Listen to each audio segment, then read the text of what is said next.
Hello everyone, welcome to black mirror horror. कैसे हैं आप सब?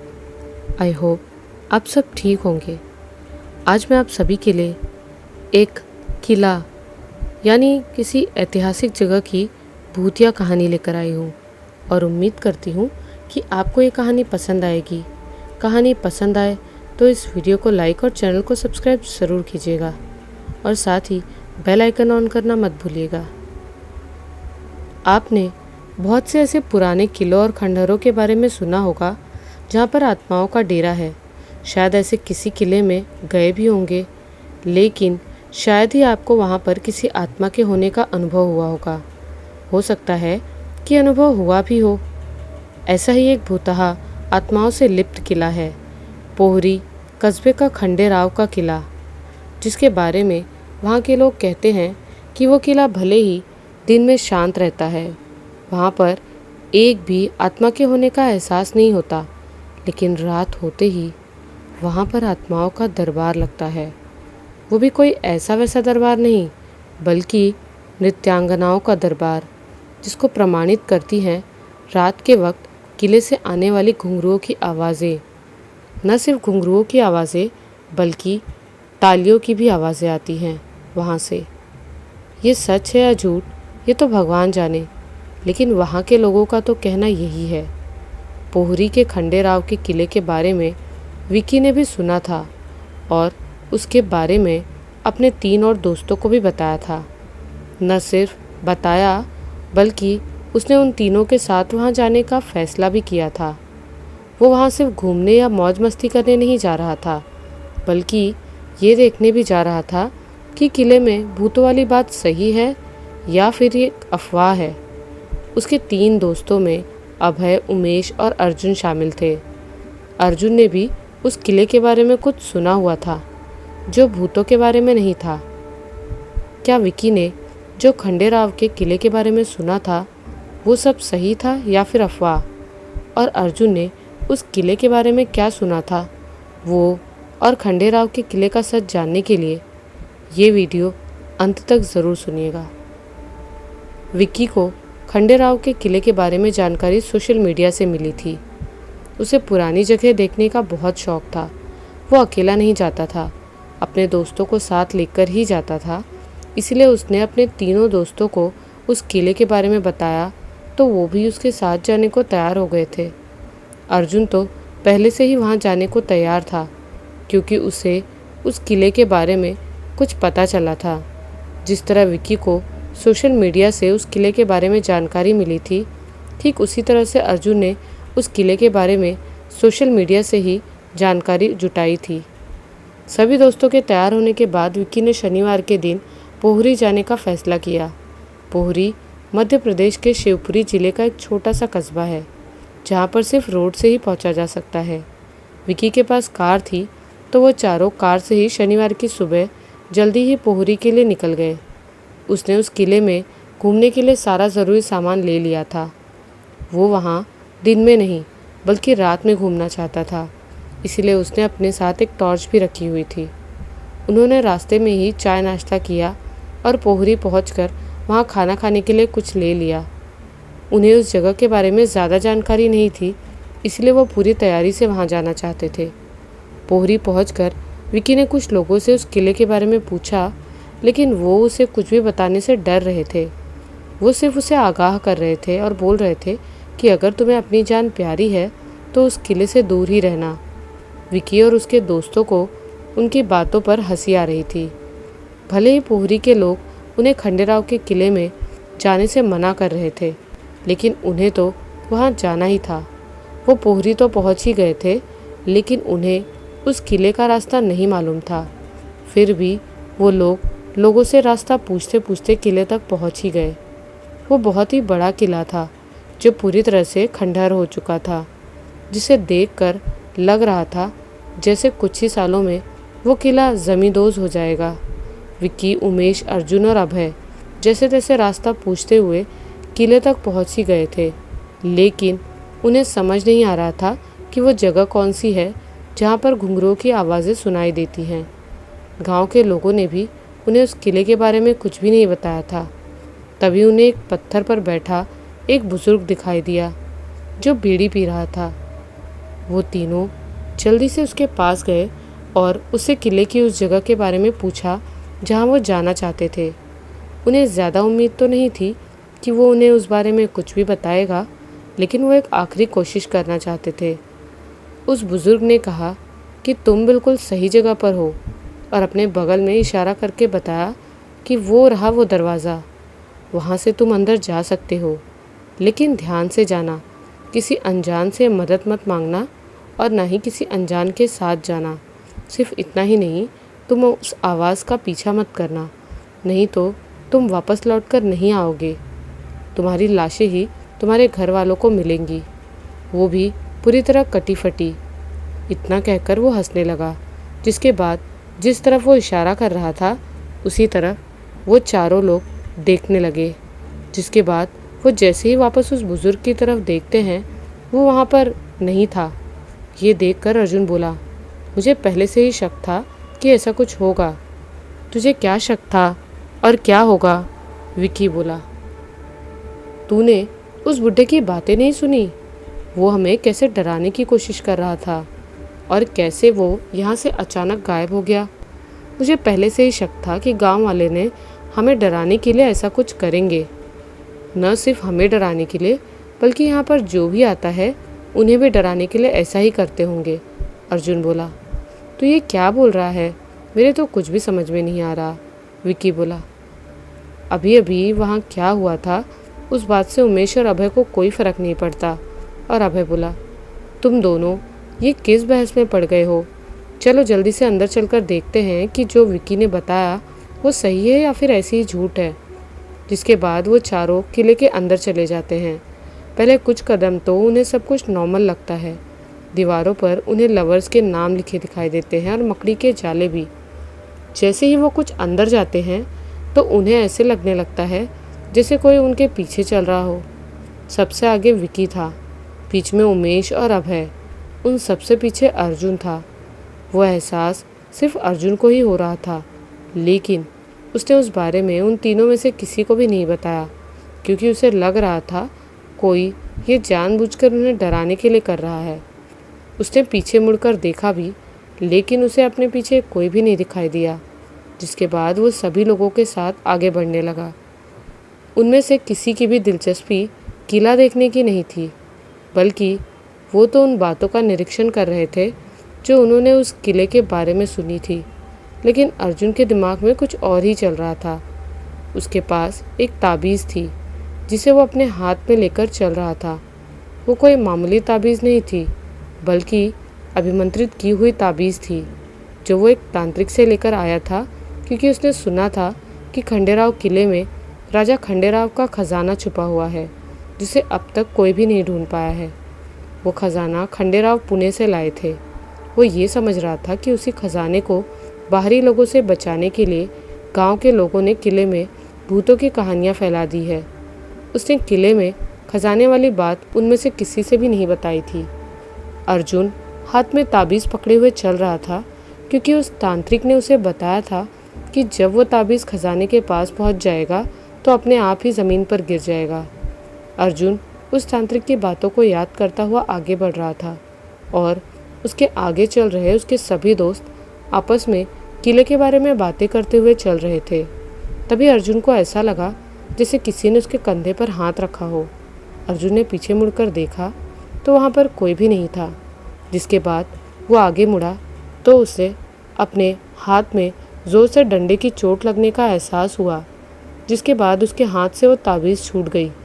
ताबीज़ छूटने के कारण अर्जुन समझने लगा कि वो खजाने के पास पहुंच चुका है, लेकिन वहाँ पर ऐसा कुछ नहीं था जहाँ पर खजाना छुपा होने का कोई सुराग हो।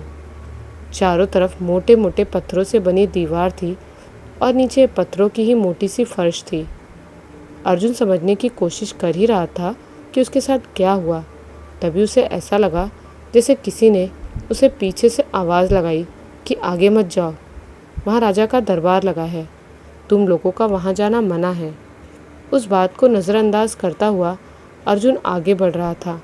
उसने सोचा कि जब वो आवाज़ उसे सुनाई दी है तो उसके आगे चल रहे विक्की, अभय और उमेश को भी सुनाई दी होगी, लेकिन वो आवाज़ उनमें से किसी को भी सुनाई नहीं दी थी।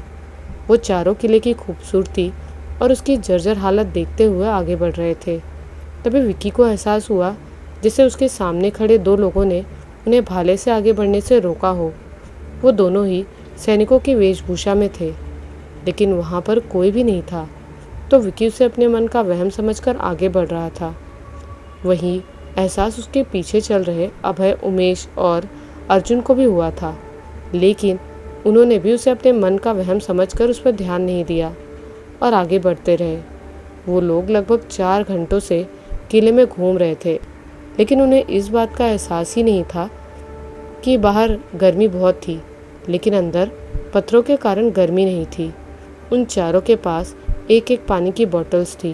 प्यास लगने पर जिनमें से वो पानी पी रहे थे, एक एक करके उन सभी की बॉटल्स का पानी ख़त्म हो गया, जिसके बाद उन्हें एहसास हुआ कि अब उन्हें बाहर निकलना चाहिए, क्योंकि उन्हें उस किले में ऐसा कुछ नहीं मिला था जिसकी तलाश में वो लोग आए थे।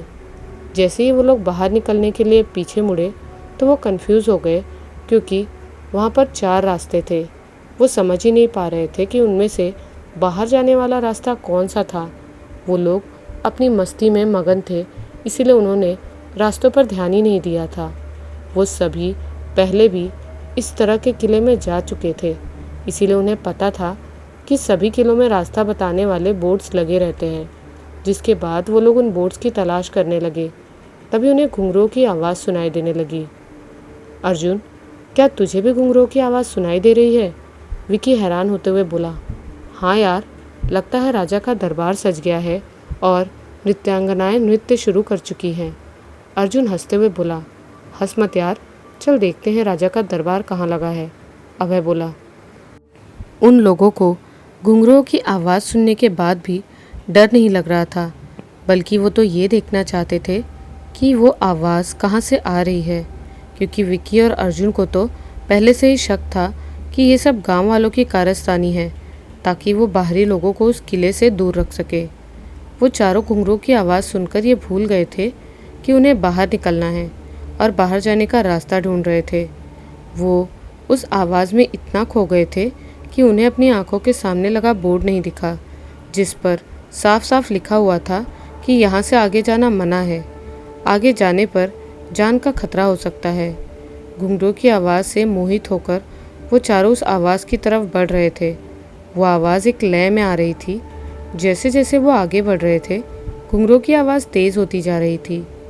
आगे बढ़ते रहने पर उन्हें कोई मृदंग और तबलों की एक सुरमई थाप भी सुनाई देने लगी थी। उन्हें लगने लगा था कि अब वो बहुत ही जल्द उस जगह तक पहुंच जाएंगे जहां से वो आवाज़ें आ रही थी। तभी उन्हें अपने सामने एक लंबा सा गलियारा दिखाई दिया, जिसके आखिर में एक बहुत बड़ा दरवाज़ा था। उसके पीछे से ही वो आवाज़ें आ रही थी। जैसे ही विक्की को समझ आया कि वो आवाज़ें उस दरवाजे के पीछे से आ रही हैं, वो उसकी तरफ तेज़ी से बढ़ने लगा। उसके पीछे वो तीनों भी थे। वो भी उसी की तरह ये पता लगाना चाहते थे कि वो आवाज़ें कहाँ से आ रही हैं। विक्की जैसे ही दरवाजे के पास पहुँचा और हाथ बढ़ाकर वो दरवाज़ा खोलने ही वाला था, वैसे ही उसे अपने पीछे से आती आवाज़ सुनाई दी। अगर अपनी भलाई चाहते हो तो यहाँ से फ़ौरन चले जाओ, नहीं तो। वो आवाज़ बहुत ही ज़्यादा कड़क और तेज़ थी, जो उन चारों को सुनाई दी। उन चारों ने एक साथ पीछे मुड़कर देखा तो उनके पीछे बड़ी बड़ी मूँछों वाला एक हट्टा कट्टा 7 फुट का आदमी अपने हाथ में नंगी तलवार लिए हुए खड़ा था, जो गुस्से से उनकी तरफ घूर रहा था। उसे देखकर उन्हें हंसी आ गई, क्योंकि उसके कपड़े ऐसे थे जैसे वो किसी नाटक मंडली से आया हो, क्योंकि उससे पहले उन लोगों ने ऐसे कपड़े नाटक मंडली में नाटक करने वालों को ही पहने देखे थे। उसे देखकर विक्की हंसते हुए बोला, भाई तू कौन है और यहाँ कैसे आया? उसके बाद अभय बोला, लगता है अभी अभी नाटक में काम करके आया है, अपनी ड्रेस भी नहीं उतारी। अर्जुन और उमेश कुछ नहीं बोले, वो हंसते रहे। वो उस आदमी की बातों को नज़रअंदाज करके उस दरवाजे की तरफ बढ़ रहे थे। तभी उन्हें ऐसा लगा जैसे किसी ने उनके पैर खींचे और वो नीचे गिर गए, जिसके बाद वो उठ नहीं पा रहे थे। उन्होंने उठने की बहुत कोशिश की, लेकिन वो हिल भी नहीं पा रहे थे। उन्हें ऐसा लग रहा था जैसे किसी ने उन्हें पकड़ रखा हो और उनका शरीर पूरी तरह से जाम हो चुका था। उस समय उन्हें डर नहीं लग रहा था, बल्कि वो तो जल्दी से उस दरवाजे के अंदर जाने के बारे में सोच रहे थे। तभी उन्हें एक जानी पहचानी आवाज़ आई और एक परछाई उनकी तरफ बढ़ती दिखाई दी। जैसे ही उन्हें वो परछाई दिखाई दी, वो हट्टा कट्टा हाथ में नंगी तलवार लिए आदमी वहाँ से अचानक गायब हो गया था। उसके गायब होते ही उनका शरीर नॉर्मल हो गया और उनकी जकड़न दूर हो गई, जिसके बाद वो सभी खड़े हो गए। खड़े होकर वो चारों उस परछाई को अपनी तरफ आता देख रहे थे। जैसे ही वो परछाई उनके पास आई तो उन्होंने देखा कि वो परछाई किसी और की नहीं बल्कि उस बूढ़े आदमी की थी जो उन्हें किले के बाहर मिला था। वो जिंदा इंसान था, कोई भूत या आत्मा नहीं था। वो उस समय बीड़ी लेने चला गया था। उस समय उन चारों का ध्यान सिर्फ और सिर्फ किले के दरवाजे पर था, इसीलिए वो उसे जाते हुए देख नहीं पाए थे। वो एक तांत्रिक भी था जो उनके जैसे भटके लोगों की जान बचाता था और बदले में उनसे कुछ पैसे लेता था। उन चारों के बात करने के तरीके से ही वो समझ गया था कि वो चारों ज़रूर किसी मुसीबत में फंसेंगे, इसीलिए वो उन चारों का पीछा करने लगा था। उस बूढ़े आदमी को अचानक किले के अंदर अपने पास देखकर वो चौंक गए थे। उन्हें लग रहा था ये सब उसी ने किया है। उस बूढ़े आदमी को देखकर अर्जुन बोला, अब तो मेरा शक यकीन में बदल गया है। यहाँ पर वो ज़रूर है जिसके बारे में मैंने सुना था। उसकी बात सुनकर विकी बोला, क्या यहाँ तू किसके बारे में बात कर रहा है? अर्जुन कुछ बोल पाता उससे पहले ही वो बूढ़ा आदमी उसके पास आ चुका था।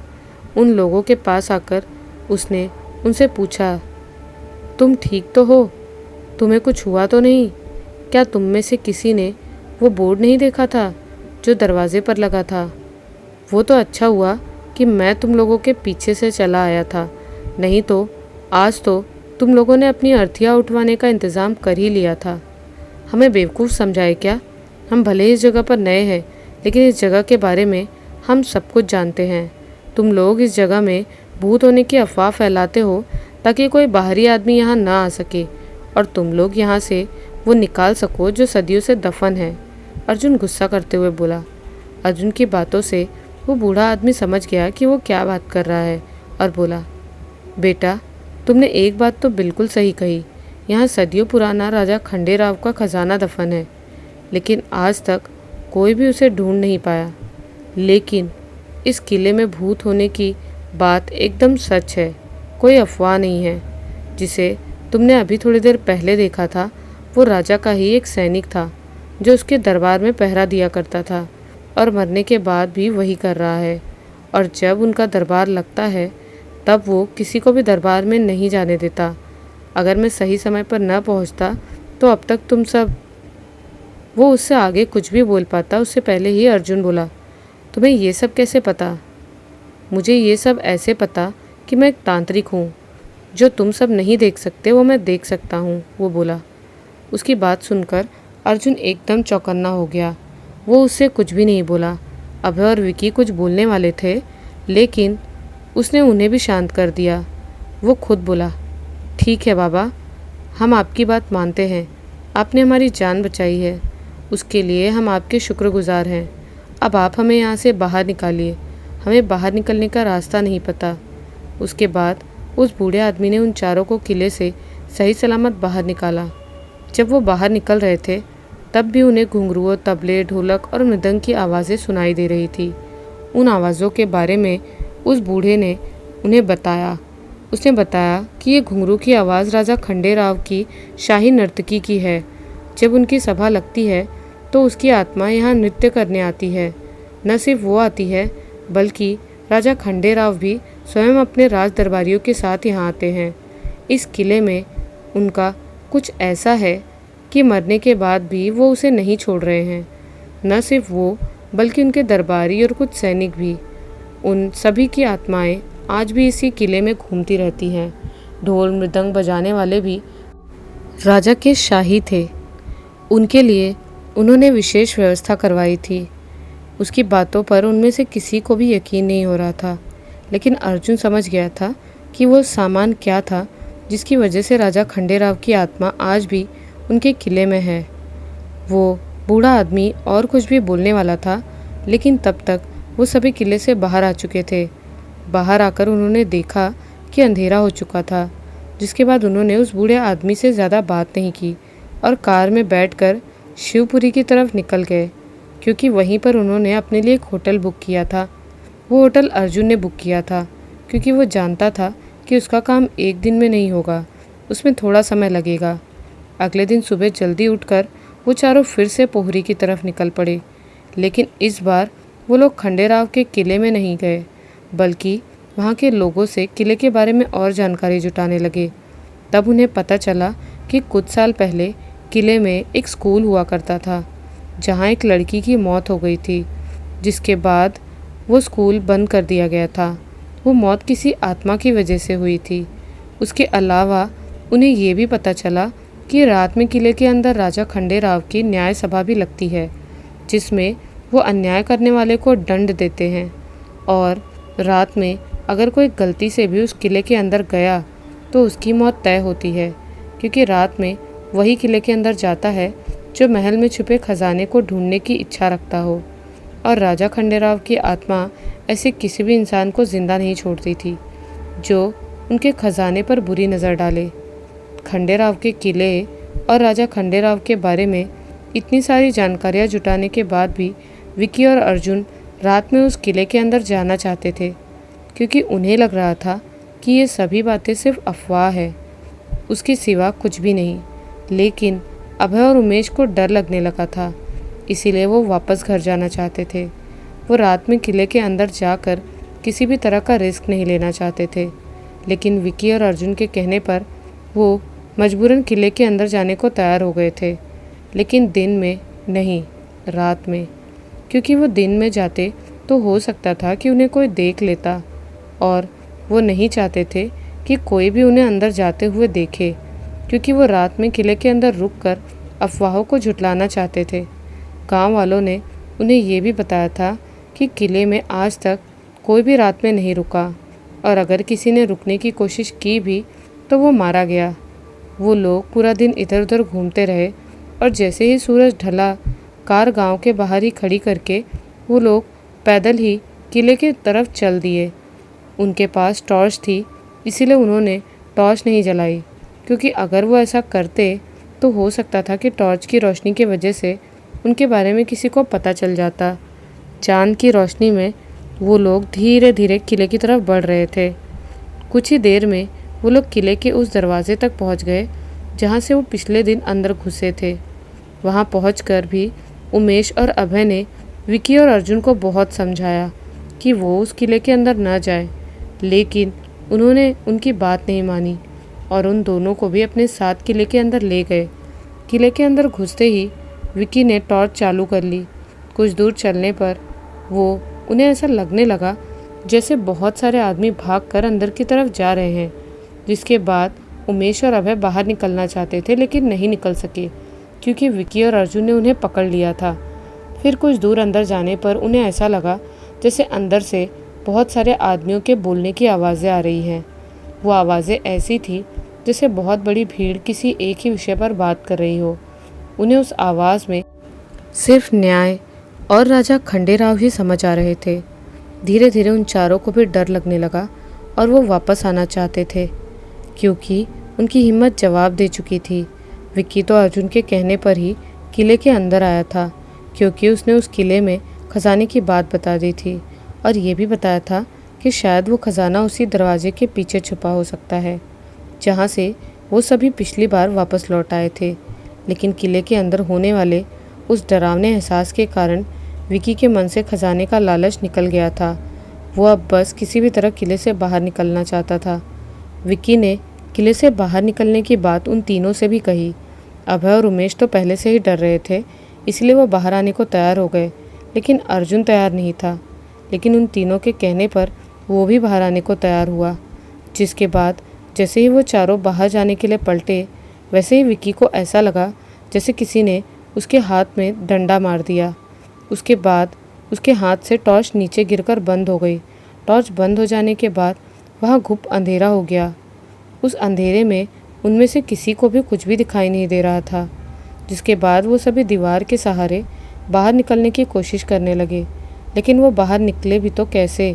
उन्हें अंधेरे में कुछ समझ नहीं आ रहा था कि उन्हें कहाँ जाना है। वो उस समय बहुत ही ज़्यादा डरे हुए थे। वो लोग किले के ज़्यादा अंदर तक नहीं गए थे, लेकिन अंधेरे और डर की वजह से वो लोग कुछ भी नहीं समझ पा रहे थे। तभी उन्हें अपने से पीछे आती हुई तेज़ रोशनी दिखाई दी। वो रोशनी मशाल की थी। अभय सबसे पीछे था, तो उसने मुड़कर देखा तो एक आदमी मशाल लिए उनकी तरफ तेज़ी से बढ़ रहा था। उस मशाल की रोशनी में सबसे आगे चल रहे विकी को रास्ता दिखाई देने लगा और उसे समझ भी आ गया कि बाहर निकलने का रास्ता कौन सा है। विकी समझ पाता कि वो रोशनी कहाँ से आ रही है उससे पहले ही अभय ने उन सब से उस मशाल वाले आदमी के बारे में सब कुछ बता दिया था। जिसके बाद वो सभी तेज़ी से बाहर की तरफ भागने लगे और कुछ ही देर में वो सभी किले से बाहर निकल चुके थे। जैसे ही वो लोग बाहर निकले, वो मशाल की रोशनी भी बंद हो गई। उनमें से किसी को भी समझ नहीं आया कि अभी अभी क्या हुआ। उन्हें बस इतना समझ आ रहा था कि उनकी जान बच गई है। उस दिन के बाद से फिर उन चारों ने कभी किसी किले की सच्चाई पता करने की कोशिश नहीं की और न ही उस मशाल वाले आदमी के बारे में किसी से भी बताया। उन चारों की किस्मत उस दिन उनके साथ में थी, तभी वो लोग उस किले से रात के वक्त जिंदा बाहर निकल पाए थे। नहीं तो उनके अलावा उससे पहले जो भी रात में किले के अंदर गया था वो बाहर जिंदा नहीं निकल पाया था। उसकी लाश ही बाहर निकली थी। तो ये थी इस किले की कहानी। पोहरी के खंडेराव किले में इस तरह की बहुत सारी घटनाएं होती रहती हैं। लोगों को वहाँ पर घुंघरू की आवाज़ के साथ साथ सभा लगने की आवाज़ें भी सुनाई देती हैं। आपको क्या लगता है, क्या सच में वहाँ राजा खंडेराव की आत्मा आती है और वहाँ सभा लगती है? हमें कमेंट्स में ज़रूर बताइएगा। मिलती हूँ आप सभी से एक नए वीडियो में कुछ ऐसी ही नई और डरावनी कहानियों के साथ। तब तक के लिए बाय एंड टेक केयर।